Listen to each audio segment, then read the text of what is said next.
कोविड-19 झाबुआ जिले पर अब कहर बन के टूट रहा है, लेकिन न लोग मानने को तैयार हैं, न व्यापारी मानने को तैयार हैं और न ही सरकार और प्रशासन मानने को तैयार है।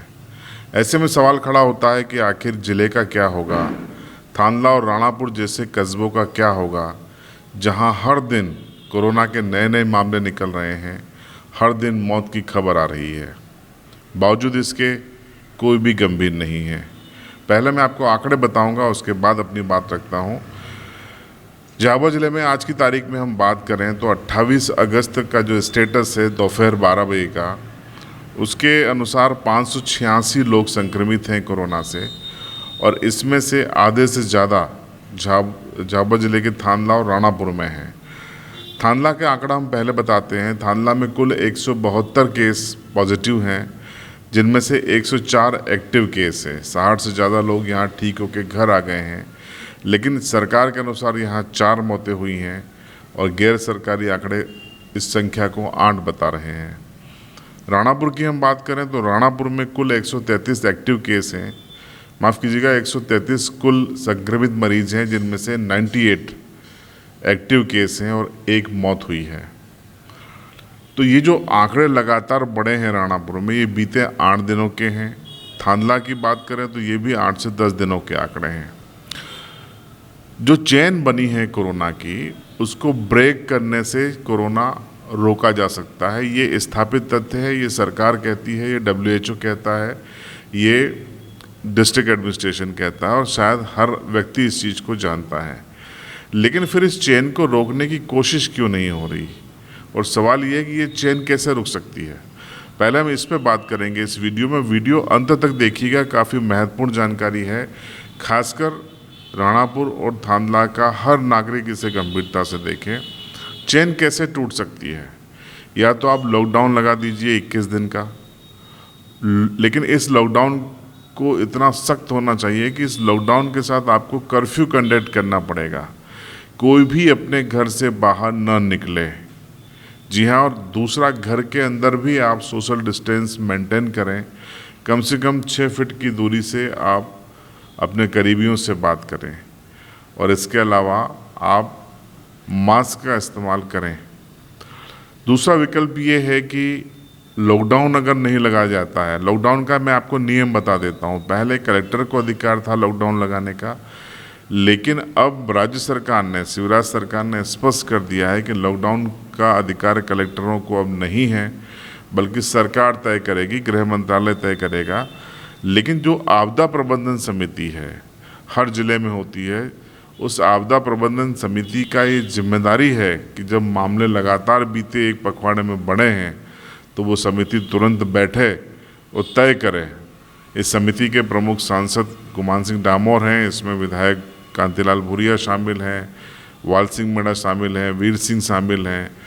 तो मैं इन सभी नेताओं से ये अपील करता हूँ, प्रशासन से अपील करता हूँ कि तुरंत आपातकालीन स्थिति में ये बैठक बुलाई जाए और सरकार को एक अनुशंसा की जाए कि इन दोनों कस्बों में, राणापुर और थांदला में माहौल बिगड़ रहा है, लोगों की जान खतरे में है, इसलिए तुरंत सख्त लॉकडाउन, जिसमें कर्फ्यू भी शामिल है, वो इम्पोज किया जाए। शुरू में इसको आप 11 दिन का करें और उसके बाद फिर से 10 दिन के लिए एक्सटेंड करें, क्योंकि देखिए ये 21 दिन के बगैर पूरा ब्रेक नहीं होगा। क्योंकि हो सकता है बहुत सारे ऐसे लोग हों जो अगले 1 सप्ताह में कोरोना के मरीज के रूप में आइडेंटिफाई हो, भले उनको हो चुका हो। इसीलिए मैंने आपको 14 दिन के नहीं बल्कि 21 दिन का आग्रह किया है। बगैर 21 दिन के सख्त लॉकडाउन के ये संभव नहीं है। व्यापारियों की बात करें तो कुछ व्यापारी चाहते हैं कि लॉकडाउन हो जाए, लेकिन ज़्यादातर व्यापारी लॉकडाउन के पक्ष में नहीं हैं। वो कहते हैं कि ये हल नहीं है। तो हल वो बताएं कि हल क्या है। हल बताना नहीं है आपको, लॉजिक आपके पास ठोस है नहीं और लोग, पेशेंट बढ़ते जा रहे हैं, लोगों की मौतें होते जा रही हैं। तो एक सख्त फैसले की दरकार है और सरकार कहाँ पर है, ये बड़ा अजीब बात है कि आप तय करेंगे। सरकार ने खुद तय कर लिया कि अब सरकार तय करेगी। कलेक्टरों से अधिकार छीन लिए गए, लेकिन साहब ज़मीन पे तो कलेक्टर देख रहा है ना कि क्या चल रहा है। आप यहाँ देखने नहीं आ रहे हैं क्या? कलेक्टर रिपोर्ट्स भेज रहे हैं सारे जिलों से आंकड़ा आपके पास है, डेली आप समीक्षा करते हैं, लगातार जो जंप आ रहा है बीते 8 दिनों का वो आपको दिखाई नहीं देता।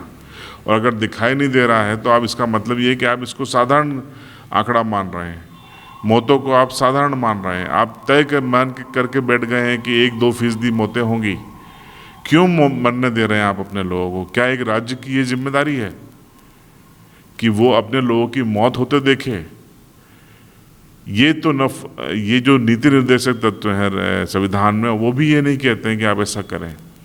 एक नागरिक को गरिमामय जीवन देने का अधिकार राज्य का होता है, गरिमामय मौत उसकी हो ये भी राज्य की जिम्मेदारी हो।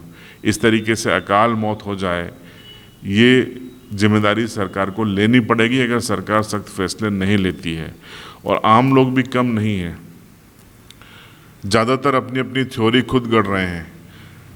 कुछ लोग कह रहे हैं कि कोरोना कुछ नहीं है, सामान्य फ्लू है, सरकार पैसा कमाना चाहती है, अफसर पैसा बनाना चाहते हैं। ये सब गलत है। ये जो मौतें हुई हैं वो बताती हैं कि कोरोना क्या है। उनसे आप परिवार से समझ लीजिएगा कि क्या हुआ था, कैसे हुआ था।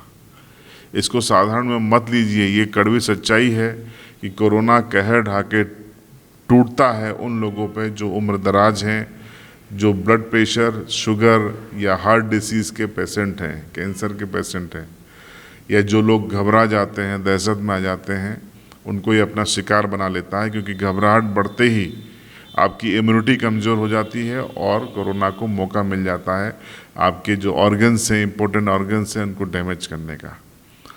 तो जो लोग शिकार हो रहे हैं उनसे ये निवेदन है कि वो हिम्मत रखें। हिम्मत की ही कीमत है। अगर आपने हिम्मत रखी, कोरोना आपका कुछ नहीं बिगाड़ पाएगा। अगर आपने हिम्मत आपकी सरेंडर कर दी तो फिर कोरोना आपके लिए मुसीबत बनेगा।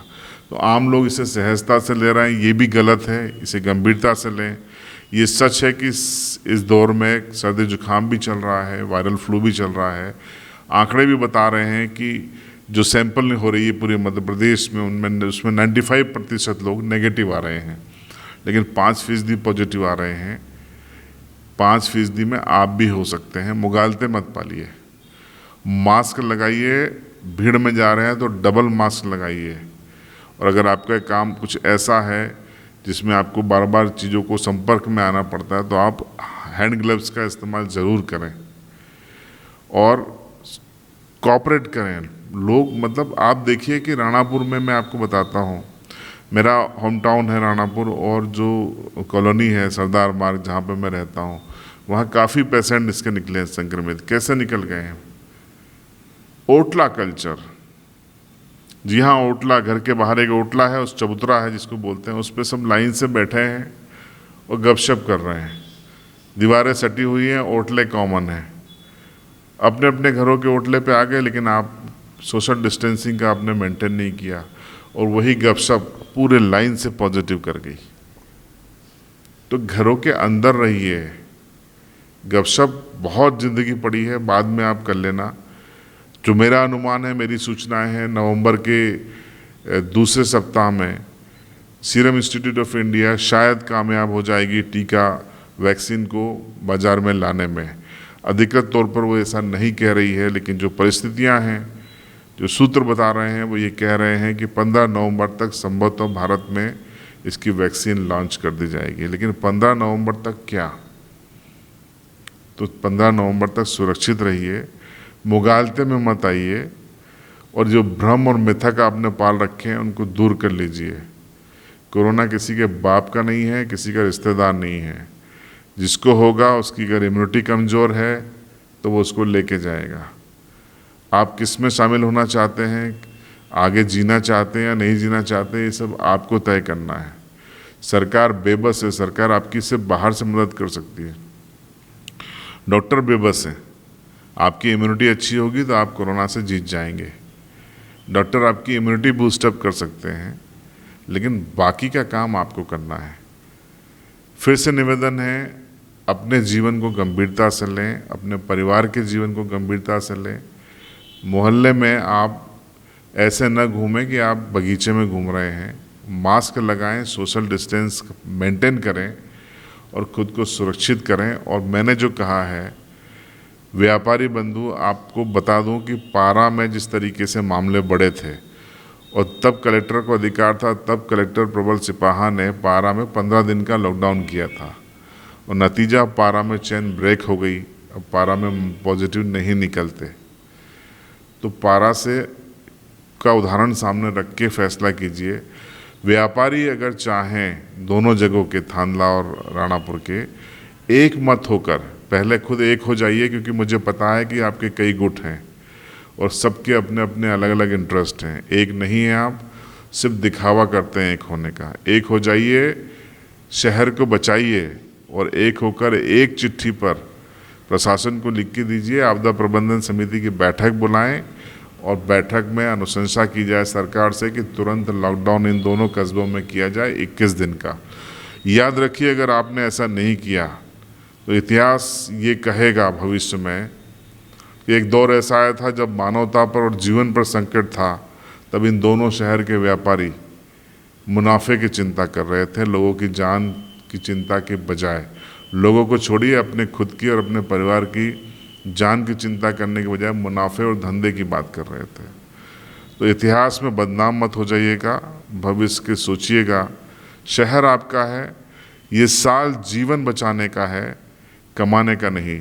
जीवन सुरक्षित होगा, आप बहुत कमाएंगे। हमारी दुआएं हैं, शुभकामनाएं हैं कि आप अडानी और अंबानी बन जाएं। देश को फ़ायदा होगा, समाज को फ़ायदा होगा, लेकिन फ़िलहाल आप देवता बन जाएं और लोगों को बचाएं। धन्यवाद।